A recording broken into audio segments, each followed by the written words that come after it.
अन्वाभिजाता तत्वा मान्यं यत् प्रवदन्ति सांख्यं प्रवोच्य वै भक्ति वीतेन योगम. Synonym. Maitreya Vach, Maitreya said, Viditva, having known Artham purpose, Kapila, Lord Kapila, Matu, of his mother, Itham thus Jat Sneha became compassionate. Yatra upon her, Tanava from her body, Abhijata, born, Tattva Amanyam, truth received by disciplic succession, Yat which Pravdanti they call Sankhya philosophy. Pravach he described why in fact bhakti devotional service. Vitan spreading yogam mystic yoga. Translation.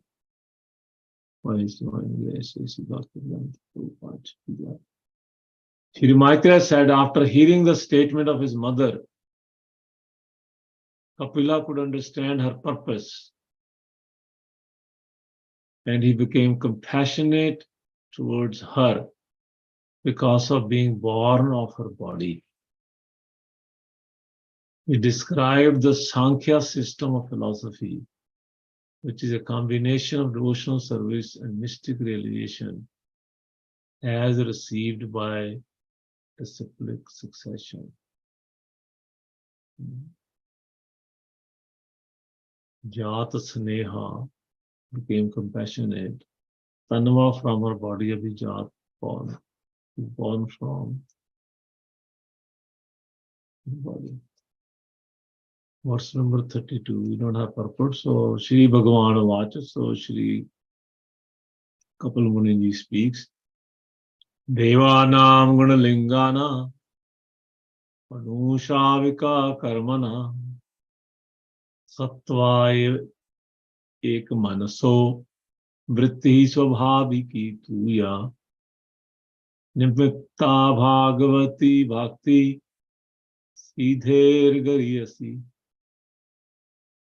Translation. Lord Kapila said, the senses are symbolic representations of the demigods, and their natural inclination is to work under the direction of the Vedic injunctions.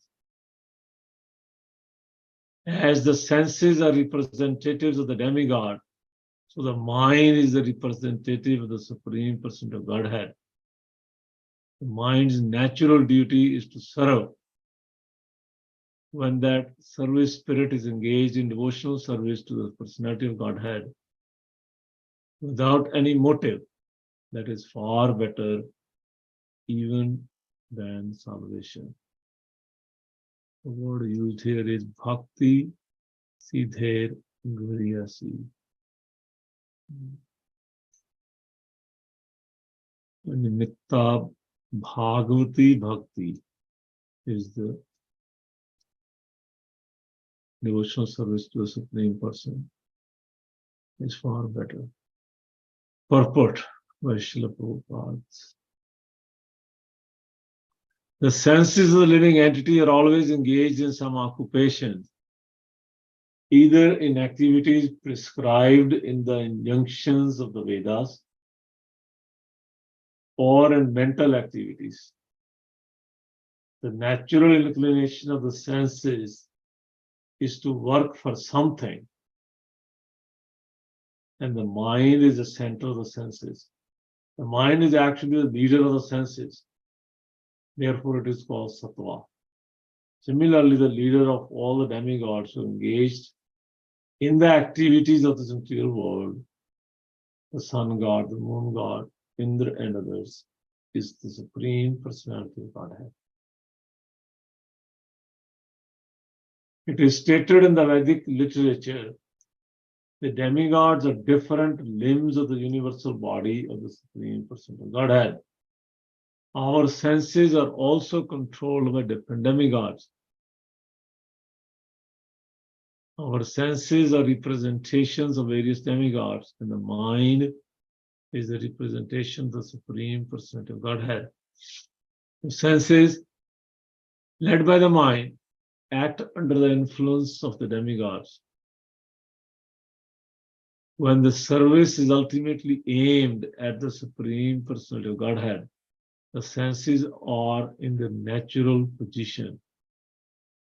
The Lord is called Rishikesha. Rishikesh. For he is actually the proprietor and ultimate master of the senses. The senses and the mind are naturally inclined to work. But when they are materially contaminated, they work for some material benefit or for the service of the demigods. Although actually they are meant to serve the Supreme Personality of Godhead. The senses are called Rishika, and the Supreme Personality of Godhead is called Rishikesh. Indirectly, all the senses are naturally inclined to serve the Supreme Lord. That is called Bhakti. Kapil Dev said that when the senses, without desire for material profit or other selfish motives, are engaged in the service of the Supreme Personality of Godhead, one is situated in devotional service. That spirit of service is far better than siddhi, salvation. Bhakti, the inclination to serve the Supreme Personality of Godhead, is in the transcendental position far better than mukti or liberation. Thus, bhakti is the stage after liberation. Unless one is liberated, one cannot engage the senses in the service of the Lord. When the senses are engaged either in the material activities of the sense gratification or in the activities of the Vedic injunctions, there is some motive. But when the same senses are engaged in the service of the Lord and there is no motive, that is called inimitta, and is the natural inclination of the mind. The conclusion is that when the mind, without being deviated either by Vedic injunctions or by material activities, is fully engaged in Krishna consciousness or devotional service to the Supreme Personality of Godhead, it is far better than the most aspired for liberation from material entanglement. Om Gyanatindasya Gyananjana Shalakaya Chakshuranmritam Tasmai Shri Guru Shri Chaitanya Manobhishtam Sthapitam Jena Bhutale Swayam Rupa Kadamaham Dadati Swapatantikam Bande Ham Shri Guru Shri Jatapadakamanam Shri Gurun Vaishnavamsha Shri Rupam Sagar Jatam Sahagana Raghunatham Tam Tam Sajivam Advaitam Savadhutam Parijana Sanditam Krishna Chaitanya Deva Shri Radha Krishna Padan Sahagana Lalita Shri Vishakamitam. He Krishna Karuna Sindhu Deen Bandhu Jagatpate Gopesha Gopika Kanta Radha Kanta Namaste Apta Kanchan Gaurange Radhe Vrindavaneshwari Vrishabhanu Sate Devi Pranamami Vanchikalpatarudaksha Kripasindhu Patitanam Pavanebhyo Vaishnavi Jai Shri Krishna Chaitanya Prabhu Nityananda Shri Advaita Gadadhar Shri Vasudeva Hare Krishna Krishna Krishna Hare Hare Ram Ram Hare Krishna devotees. So we welcome all the Vaishnavas this morning Srimad Bhagavatam discussion.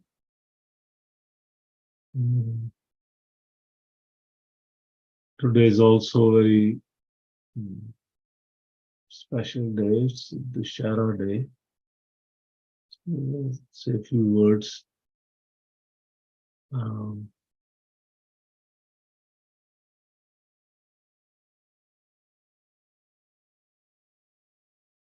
In these two verses,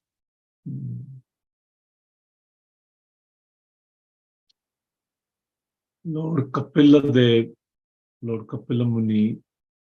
Lord Kapila Muni started actually the Sankhya philosophy because his mother, Devahuti, requested him to enlighten her on the science of Krishna consciousness. She made prayers, she showed her humble position of a disciple, especially in this last verse. Yesterday verse, she expressed that she is a woman. What qualification she has? She said it before, but in 31st, even more. Chapter 25.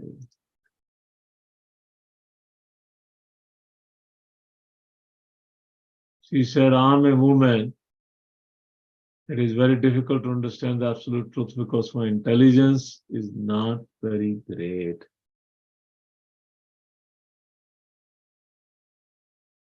But if you will kindly explain to me, you in this sense is you're my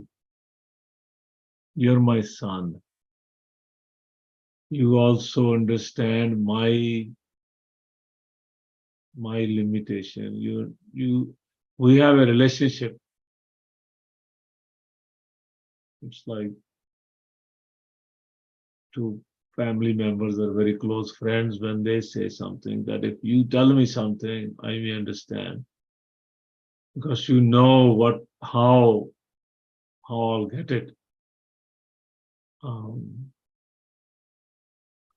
Even though I'm not very intelligent, I can understand it and thereby feel transcendental happiness. So in these two verses, Lord Kapila actually, he totally understands the mood of her mother, that she is very desperate. She really, really wants to understand the science of Krishna consciousness. She's already exalted. She's daughter of Swambhu Manu, wife of Shri Kardamba Muniji. It's not like she's fool. She's ignorant. Not like that. Just like Arjuna is not fool or ignorant.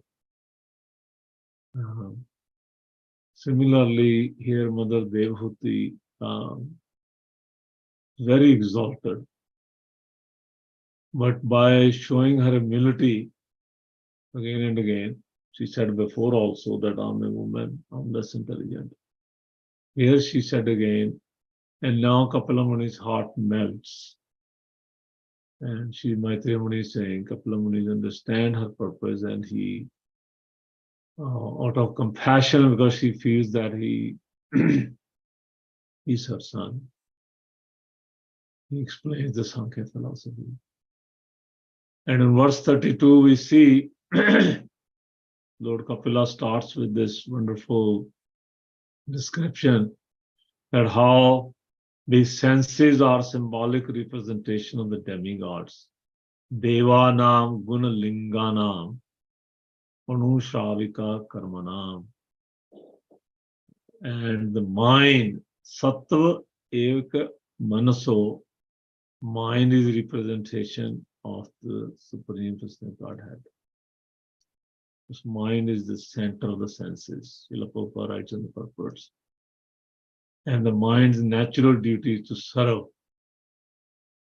And Srila Prabhupada writes this elaborate, wonderful purport that, and he used the word multiple times, Rishikesha, Rishikena, Rishikena, Rishikesha. Sevanam, when Rishikena, when the senses are engaged in the service of the Rishikesh, the master of the senses. Rishi Isha. Isha means the Lord of the senses. That service is the highest. And Srila Prabhupada writes that service is, that's a natural propensity of the mind, of the soul, and that's far better than the liberation from material entanglement, which is described in the Vedic scriptures. Liberation from material entanglement. But here one point I wanted to highlight.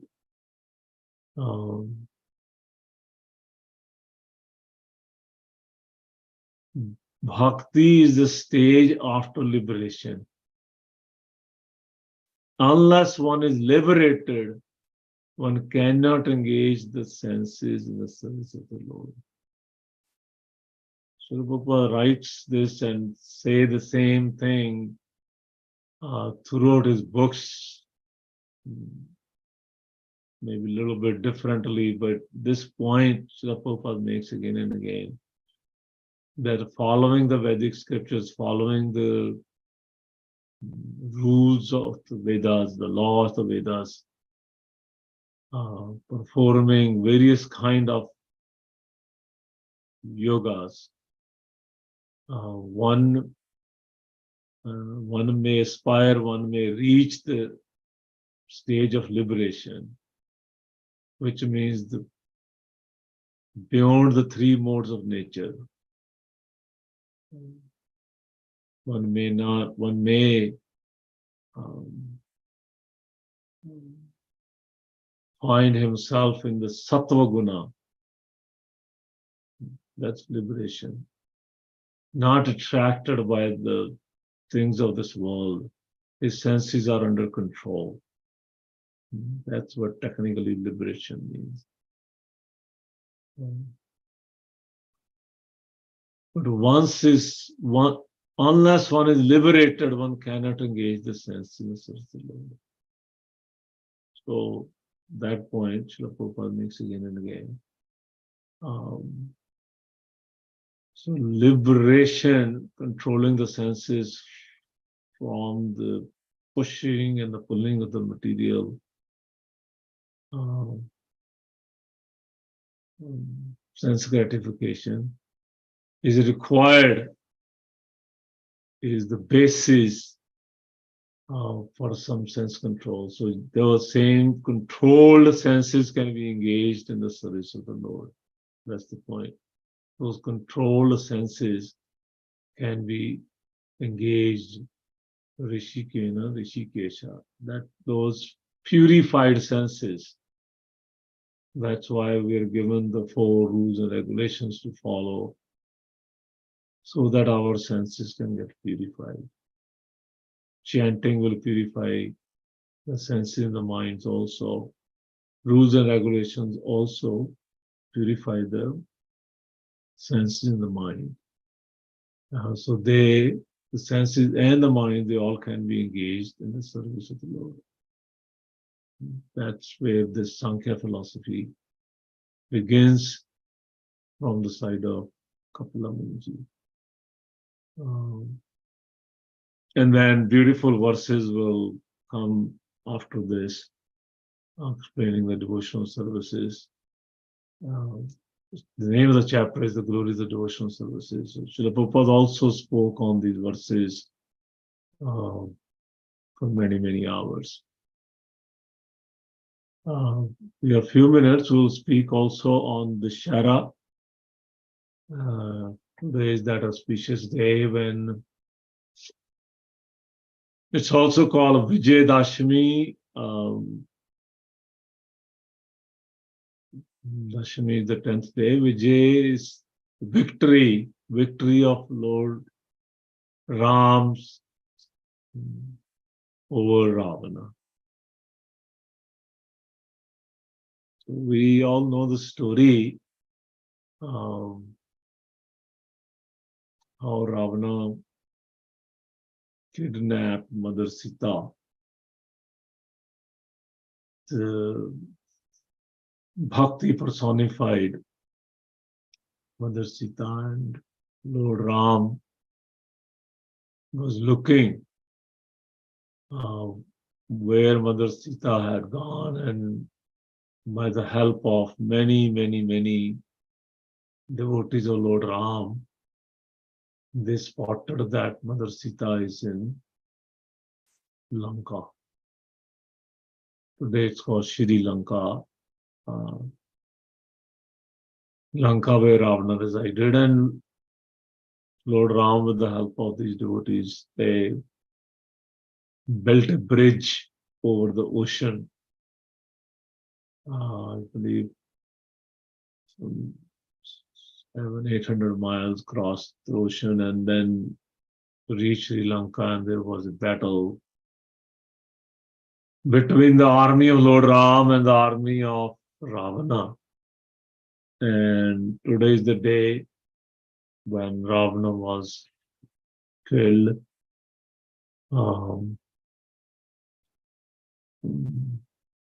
Ravana was liberated from his material body, because killing by Lord from the hands of Lord Ram is also liberation.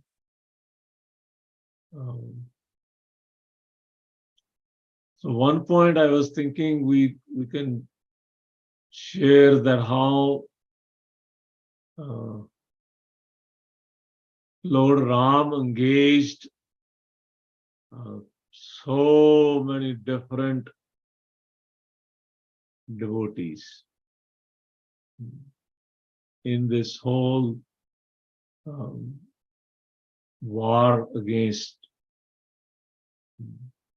Ravana. Starting from Jataju, who guided Lord Ram that Ravana has taken Mother Sita in the south direction.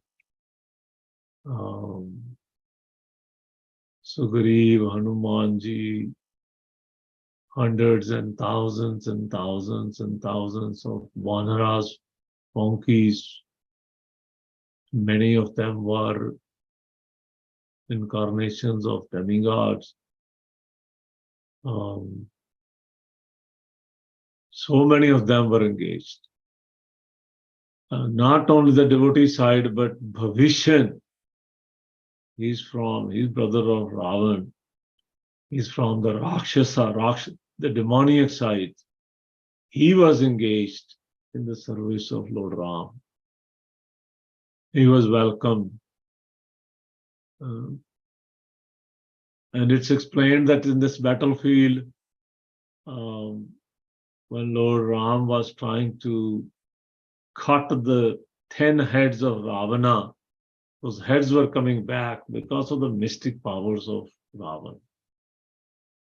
Ravan had many mystic siddhis. In these verses also we saw the word siddhi. He had many siddhis. So eventually it's explained that Agastya Muni, he actually appeared in front of Lord Ram. He chanted celestial mantras, and then he suggested Lord Ram to release the Brahmastra to kill Ravana.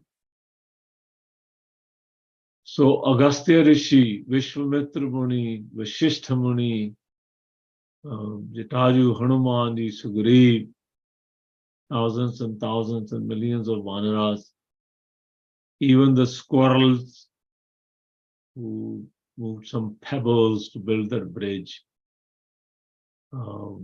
It's explained the fish, thousands and millions of fish in the ocean, they also raised their hoods to help build the bridge. They became a sport. So one of our acharyas, he makes a point that Lord Ram did not want to celebrate this victory alone. He wanted this celebration with many, many, many millions of devotees of Lord Ram. Anybody who contributed anything, very little, he wanted to include them as part of the celebration. It's explained actually after the victory, the Pushya Viman was taken from Lanka to Ayodhya, and Lord Ram was sitting, and Bhavishan was sitting, and Lakshman was sitting, Mother Sita was sitting in it. And when all these Vanaras, thousands of them, they said, they saw that Pushya Viman is going to Ayodhya for celebration, they asked, we also want to go. So Lord Ram immediately told Bhavishan, he said, please, you bring your Pushya Viman down and get all these Vanaras on the Pushya Vimans. Nobody should be left behind. So this one particular, there's so many. Ramayana is full with lessons for lives. But this one lesson,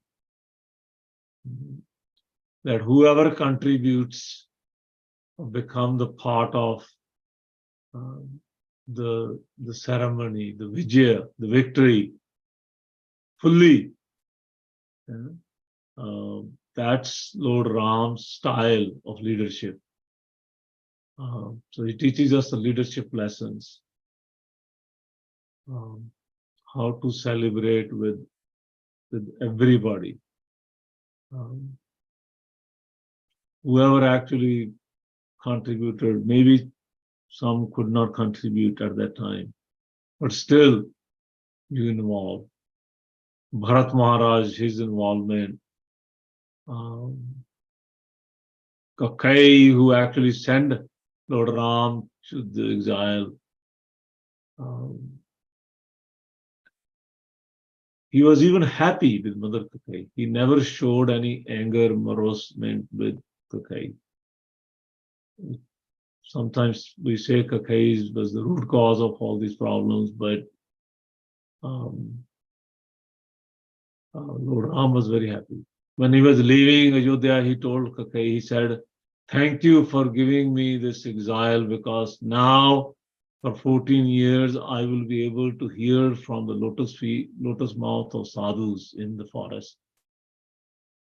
This is what I was looking for many other incarnations also, and now I have the chance. I will be in solitude. So on this Vijayadashami, let's also pray from the bottom of our hearts that this Ravana-like propensity, Kumbhakarna-like propensities, Indrajit-like propensities, some of our hearts are full with the Sri Lanka propensity to enjoy, propensity to exploit. May those propensities die down by the mercy of Lord Ram. We pray at the lotus feet of Lord Ram to bless all of us, so we can serve each other with purified senses and purified mind. As Lord Kapil, when he started explaining to Mother Devhuti. Thank you very much. Srila Prabhupada ki jai, Vaishnav Devi ki jai.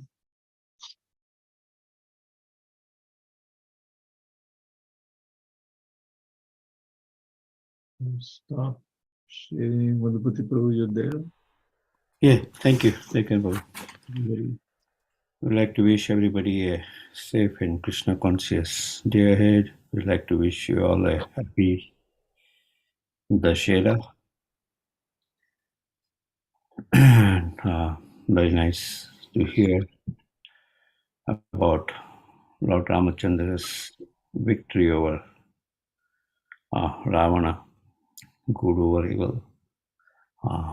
So, celebrate Vijayadashmi with your family. Tomorrow is Ekadasi. very important Ekadasi. Minimally fasting from grains and beans, increasing our Krishna consciousness. There will be Ekadasi Kirtan in the evening from 7 to 9 p.m. This the Ekadasi before Kartik. Many Gaudiya Vaishnavas follow the beginning of Kartik, but we follow from Purnima to Purnima. So we will start from Saturday. Okay, that being said, we like to offer our prayers to the Supreme Lord by chanting Hare Krishna, Hare Krishna, Krishna Krishna, Hare Hare, Hare Ram, Ram Ram, Hare Hare, Hare Krishna, Krishna Krishna, Hare Hare, Hare Ram, Ram Ram, Hare Hare, Hare Krishna, Krishna Krishna, Hare Hare, Hare Ram, Ram, Hare Hare. Prayers also for my mother. Shri Narsingho, Jai Narsingho, Jai Jai Narsingho, Praladesh, Jaya Padma Maka Padma Lingam, Mahavishnu Jalantam Sarvatoram, Narsingam Vishanam Bhadram Narsingam Bhagwan Ki Jai, Prahlad Maharaj Ki Jai. Let's offer our humble obeisances to all the Assembled Vaishnavas. Vancha kalpatarubhyascha patitanam pavanebhyo Vaishnavebhyo namo namah. Vaishnavinda ki jai, Grantha Srimad Bhagavatam ki jai, Srila Prabhupada ki jai, Gaur Premanande. Hare. Thank you, Prabhuji. Hare Krishna. Thank you, everybody. Hare Om. Hare